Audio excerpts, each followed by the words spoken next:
the mission to keep as many men on as many guns for as long as possible. We called him Doc. Welcome to Combat Vet Vision. And now your host, Aaron Chief Seibert. Hey, how's it going? This is Aaron Seibert. This is Combat Vet Vision. Welcome to Combat Vet Vision. This is where we get to tell our stories as combat vets, maybe as raw as they are, or tame for whatever reason. This is where we get to tell our story and how our lives are doing, our transitions, things of that nature. We got our sponsors, supporters, volunteers that come on and tell their story, a reason why they're helping support the community. And then some of us combat vets, there's a lot of guys that are doing some incredible things out there. And hey, my guest today, Jessie Edison, United States Army, 21-year vet, Bronze Star, Sergeant First Class, retired. He heads up an organization called Spades and Dominoes Tournament Commission, in the process right now of working on some really cool things for the homeless in the Florida community, Florida area. And look forward to hearing his story on all this cool stuff. Hey, Jessie, thanks a lot for being on deck today and sharing some space and time with me today. Hi, Aaron. Thanks for having me. I feel honored that you selected me to be on your podcast and get a chance to talk about not only my organization, but what I've done in the military as well. Yeah, talk a little bit about that. Talk a little bit about where you're from, what made you join the Army, and then what brought you up through the Army and into the combat arena. How did that work out? And then a little bit about your transition. We'll go through this as we go along. But yeah, tell your story a little bit, brother. Okay, so yeah, originally I'm up from Greenville, Mississippi. I was also raised in Okeechobee, Florida, so I'm familiar with both areas. But I initially joined the service with the idea of, just getting away from Mississippi, trying new things, hoping to see the world and understand, what it's like outside of my little small community. Nice. So obviously, growing up in different areas of the United States, sometimes it's really nice, like you said, to get out and enjoy the world, see it in a different light. Be part of an organization that actually means something to you. What did the Army mean to you coming up? And then did you end up in Afghanistan, Iraq, both? I know you got like Yes. five combat tours, correct? Yes. Actually, I ended up in both areas. I even served 14 months in Bosnia as well, doing a peacekeeping mission. But I spent a majority of my combat tours in Iraq and Afghanistan, doing what we had to do as members of the military service to protect the ideals and goals that the United States wanted us to protect. And, just be as friendly as possible, but be as forceful as possible when needed. Yeah, it's one of those things, man. You just remind me of General Mattis's saying, with tears in my eyes, I just want to be as friendly as possible, but I have a plan to kill everybody. And when you go into combat, you have to have a mindset like that. A lot of the public may not understand that because obviously, in the United States, when you think about what you've done and what you had to do in combat, when you come back, there's really no place for it in the United States. There's just um, there's just like no real uh, thing to describe that kind of mindset that you had to be in, or that kind of that just kind of like area where you're just like constantly worried about losing your life or having to take somebody's. Um, Yeah. and you just can't like share those conversations lightly, just because the understanding of it isn't always there. But hey, man, you did it. You Bronze Star recipient. Obviously you had to do some stuff. If you feel like you want to talk about any of that, feel free to do so. But if not, just give us some information about your transition and some of the goals that you were setting in the Army for one, and then as you transitioned, why were those goals? How they come out, and what are you up to? One of the hardest things I had to do during my military service was, flip that switch on and off from combat to now we're back in America. Now everything has to be daily operationals. So, that was very difficult for me and a bunch of, the people that we went over there with. going from having to do what was necessary, because my children always inquire about it. They're like, Dad, did you have to kill anyone? I was like, first of all, anyone who brags about killing is a psychopath. The rest of us really don't like to talk about it, because we had to do what we had to do to get back home to our friends and family. That's just the bottom line. And, I found it difficult transitioning from the uh, mindset needed, like you stated, to be combat effective, and then coming back home and just washing your hands off, of all the chaos and the craziness, and then settle back down into a regular family type environment. So that was very difficult for me, being the soldier that I am. Either it's on all the time or it's not. So I had to learn to balance myself with the help of, counseling and other things that went on, during my combat tours. Yeah, that's super important. That's awesome that you bring this up, because I often tell people, I'm like, hey, you go from being the most important piece of gear on the planet to the wife asking you to take out the trash, and you have to find this super important thing about taking out the trash. And I talk about, hey, sometimes it's better to take it out in the middle of the night, just so you can look at the moon and have this intense moment, or look at the way the lights hit in the grass to have these intense moments. But you got to find importance in life, in settling down and enjoying life. So I mean, that's super important. And like you said, sometimes counseling, battle buddies, all these different things are Yes. super important to be able to talk to your friends about things that you can't necessarily talk to. Maybe you don't feel as good talking to the therapist about it as much as you can mingle and talk about it with combat vets and other guys that can relate to you possibly. And your family's not going to understand. You don't even want to put that burden on them. So this settling down piece is very important. And like you said, the transition of that's kind of difficult. Yes, definitely. The idea of battle buddy and friends, close friends that have went through the same experiences as yourself, is is definitely something that's needed even after you transition out of service, because you need to reach out to those friends and families to make sure that they are stable themselves, because a lot of us endured a lot of hardships. And as we get back into what I call the civilian realm, it's kind of hard to transition into that, and like you say, still not have those thoughts. So it's always good to, pick up the phone, or even drive and go see somebody who you can talk about it with, and they can understand and help you understand how to smooth some of those pains over, and so you can get back to living a normal life. Yeah, it's super important, and that's the reason why I kind of have this podcast. I'm part of the PTSD Foundation of America, the Warrior Built Foundation, Operation Silver Star, so many other nonprofits that are out there doing some incredible things. But not only that, but other combat vets that are out there doing incredible things with those nonprofits that bring some new hopes, new opportunities, life expectancies, Hmm. different models of super important things in your life. And I think, I came across you on LinkedIn.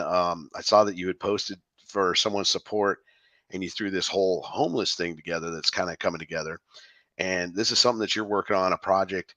Tell us how you got into that dream a little bit. Tell us, when your transition, obviously you had to settle down with the family, but you still wanted to do something that meant something to you, that had some serious, like, heaviness to it, because obviously you're taking on some huge challenges of our society. Talk a little bit about why that's so cool to you, and how you got into that mindset of putting this together, possibly. Having the ability to help veterans is very near and dear to my heart, due to the fact that, one, I am one, and two, I've lost a lot of good people to bad things in in America. So in order to facilitate helping them or getting them help, I felt that I needed to reach out and talk to other organizations and groups and societies to help, get veterans the help and service and treatment that they really truly deserve. There are so many veterans from Vietnam that refuse to go and seek out help from the VA due to their bad experiences with the VA.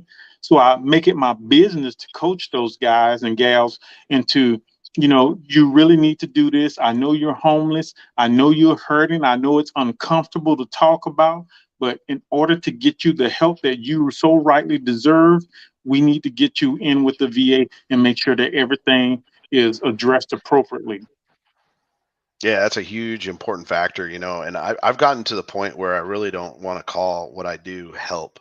I want to call it camaraderie, because the Yeah, camaraderie we can all relate to. Hey, I want to just have other battle buddies.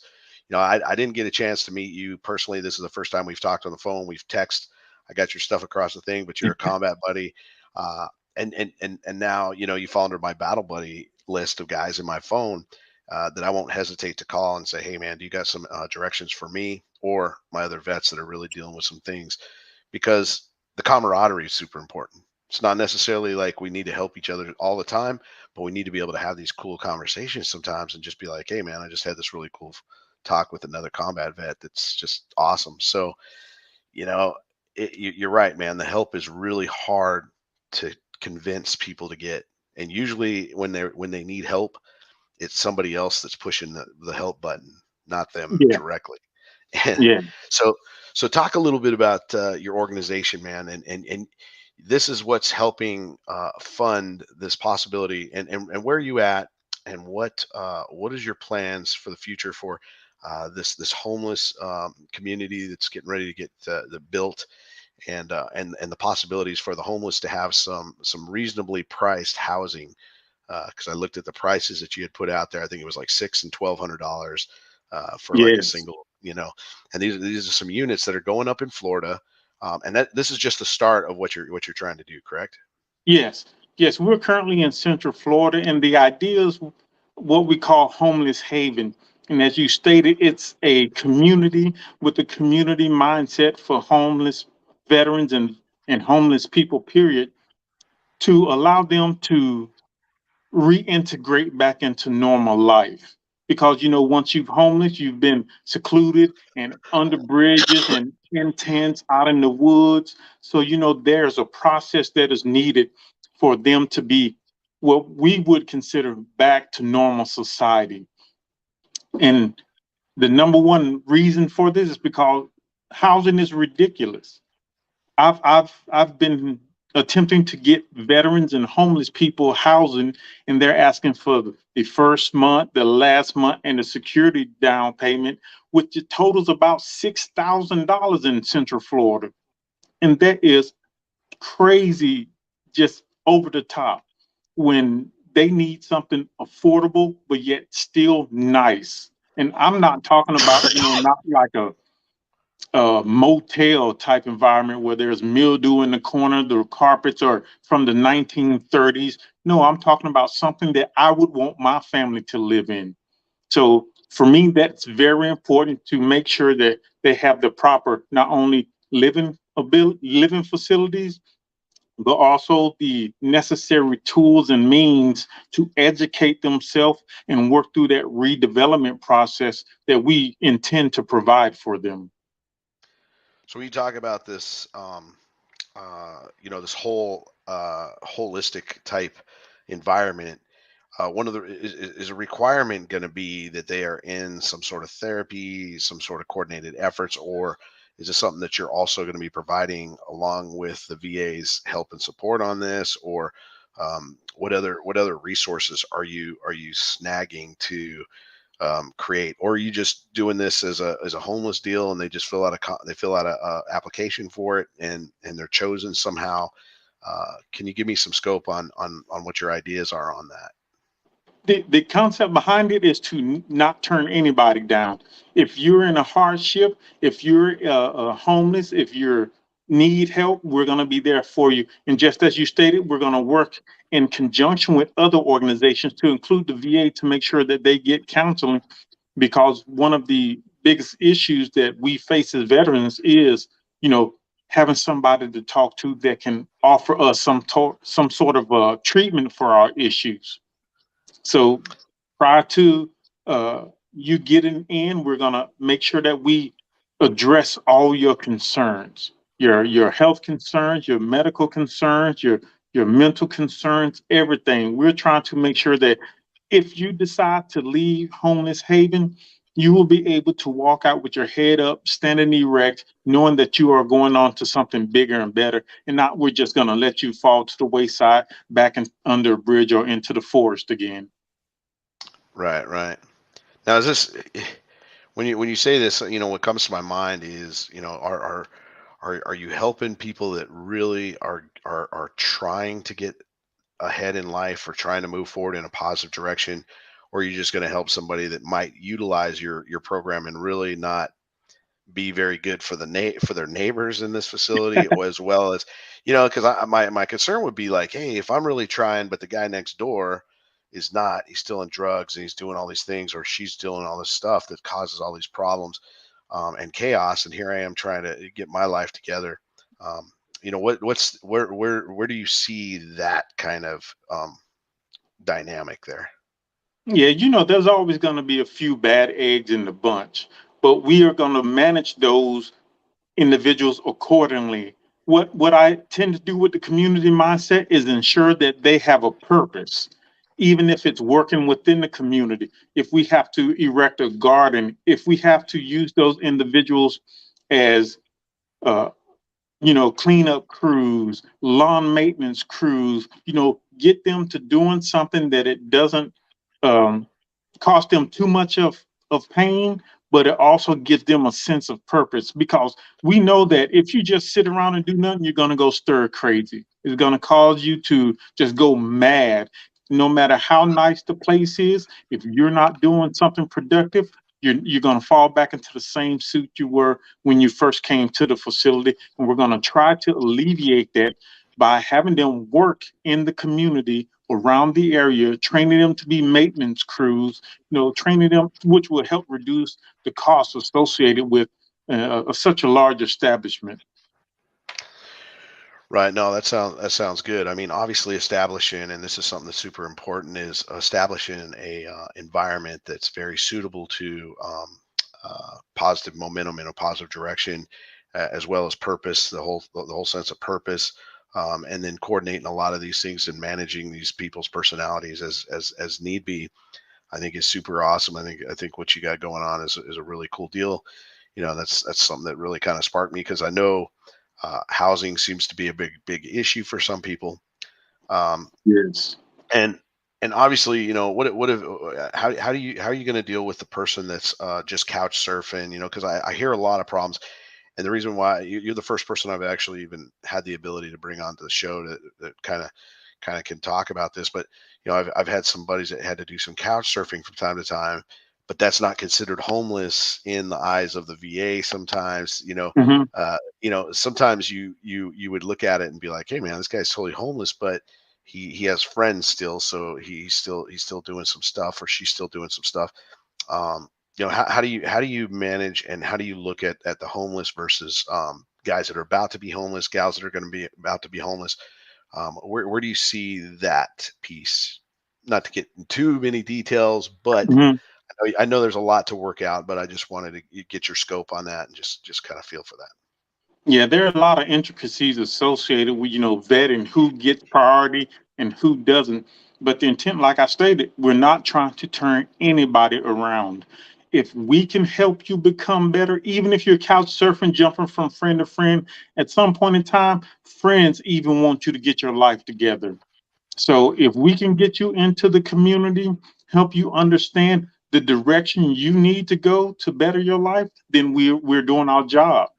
Because the minute you have your friends to rely on for support while you're working hard to be a better version of yourself, that's the goal. To be a normal person, or as close to being normal as humanly possible, without all the substance abuse and without all the other mental and emotional things that go along with being homeless, and or, as you stated, jumping from couch to couch. So we feel we're doing our job, and we have no intentions of turning anyone away. None. Nice. And obviously there's a huge amount of, and when you say nobody, if somebody wanted to come from Texas, California, if they're homeless, are you going to look at that, or are you going to do the just around the Florida community for now, and then maybe look out broader? And how many facilities do you see going up in the near future? I mean, obviously you're starting with this one, and this one facility is going to have how many rooms, how many, I mean, how many places for veterans or homeless? Right now, we're starting small. Well, what I consider small is 100 rooms, and they're going to be two-man rooms. They're going to be two and two, two bedrooms, two bathrooms, and we're going to try to compile the people that are identical in health and mental status. So that way, at least you have somebody to talk to in the immediate area if anything goes wrong. And we're also going to try to branch out, like you say, from state to state. If we can get these programs to go uh, across the country, then we will. Because I don't know if you know, but do you know Rolex is a nonprofit? The watch? Rolex, the watch, is a nonprofit. No, I did not know. They're making billions. So my logic is we're going to use other business operations to fund our community. So we're going to start up other small businesses, and they're going to fund all that money straight to the community to help build other communities. So it's a self-sufficient nonprofit. We're not just going to strictly rely on donations and pandering from other organizations. We want to be our own self-sufficient organization, so that way we can continue to help people and not have to reject anyone. Yeah, and what do you have right now in as far as like sponsors that are helping you? How many sponsors do you have? Obviously, your Spades and Dominoes Commission is an organization that helps raise funds for this project. Mhm. Uh, you have some other ones that are helping out, and I mean, how many do you got on deck right now, really helping with this? Right now, we're currently working with three, and there are three very prestigious organizations: Top Golf, we have GovX, and then we have Chipotle. All three of those organizations have reached out to us, and we're going to use their resources, but we're not trying to drain them dry, because we know every major organization has hundreds of other organizations that are trying to dip into their pot. What we're trying to do is just get enough to start up. Once we start up, then we'll be self-sufficient, so we won't need everybody, and we'll be possibly giving back to those organizations, because every nonprofit, if we all help each other, then we can stay funded and won't have to rely on the community too much. Right. And that's one thing that's super awesome. I know everybody's like trying to utilize a lot of these companies, but really there's some organizations that are doing some incredible things, and a lot of us, a lot of these organizations could become very strong if they just pull together and really push for greatness for everybody. Yeah, that's one of those things that I like to do here on the show, is just like talk about all these organizations, because there's tons of them doing some incredible things. And not only that, but to give your sponsors a shout out like that is pretty awesome. I didn't necessarily need you to do that, but three, and then throw them out there. Rolex even got a blast out on there. That's totally cool too.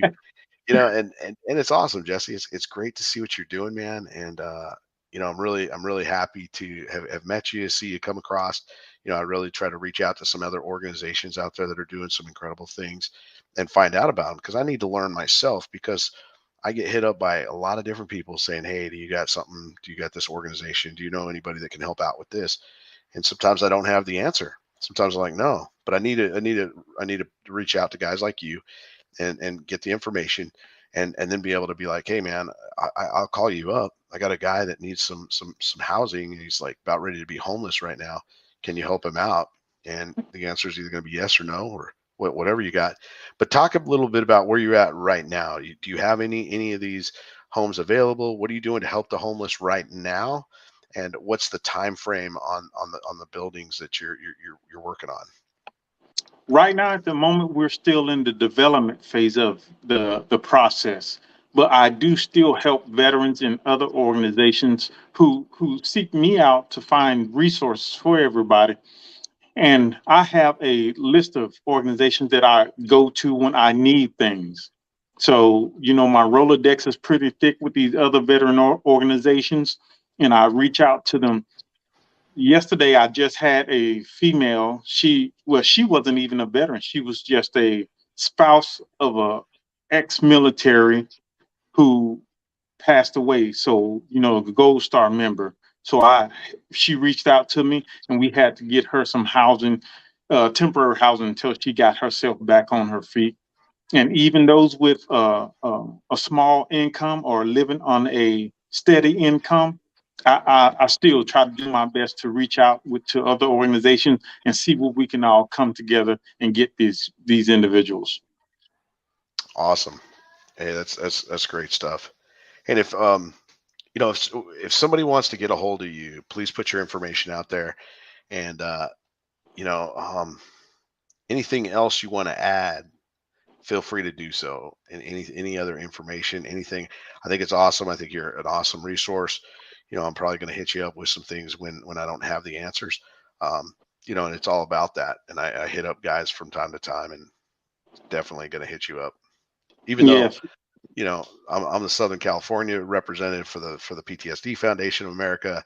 Warrior Built's on the California side, but it's guys like you that have the information where I need to go, where I can reach out. I mean, it's super awesome. So feel free to add anything, and obviously your information is in the show notes. If anybody wants to get a hold of Jessie, they can do so through me.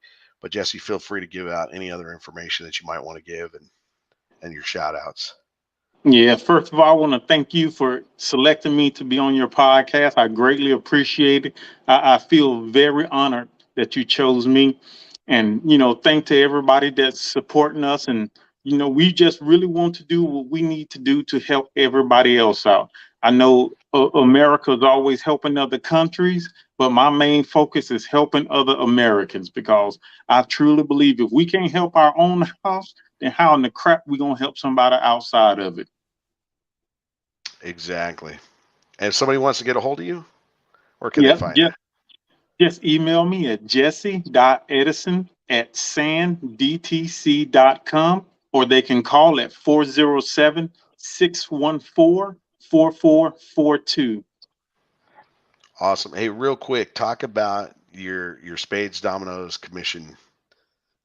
Talk about that real quick. Yeah, Your Spades and Dominoes. nonprofit.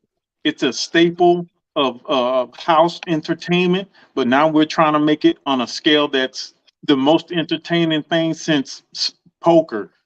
Poker's very big, and Spades and Dominoes will be just as big. It's a nonprofit organization, 501c3.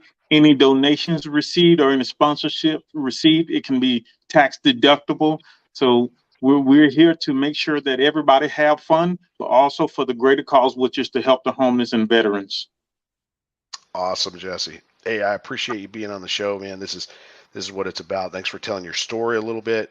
I have another segment that maybe we'll get into, and it's called Causing Chaos, and you can really get into the real crazy parts of your story that you might want to tell sometimes. So should you want to do that, let me know, because I know we have a tendency, and I think it's a shield that we kind of sugarcoat our service Yeah. sometimes, and we don't really get into the weeds, because like I said, there's no place in society for it. But sometimes, and what this does too, sometimes the show, sometimes my warrior groups I have on Tuesday night, which is just like this. I'd love for you to pop in on that one of these times. But that warrior group is super important. But it triggers. There's a little bit of triggering. There's a little bit of things. But maybe you won't sleep too good tonight. But maybe you'll sleep a little better tomorrow night, because you process some of that stuff. And so, Yeah. like you said, the battle buddies are important. The counseling was important. Transition's important. All these cool things are important. So, again, thanks for being on my show. Any last words before we close it out? No, appreciate it, Aaron. Thank you guys very much. Thanks, brother. Hey, this is Aaron Seibert. I'm lucky to be alive after being hit with a mortar round myself in April of 2006. Took over 100 pieces of shrapnel. Had my last rites read to me, but it's awesome to be here with another fellow combat vet that's just able to still provide all kinds of resources and help and support. And a quick shout out to sitchradio.com for putting together my podcast, Warrior Built Foundation, the PTSD Foundation of America, Operation Silver Star, and all the organizations out there that are really where the rubber hits the road. Until next time, this is Aaron Seibert signing off. Strength and honor. Out.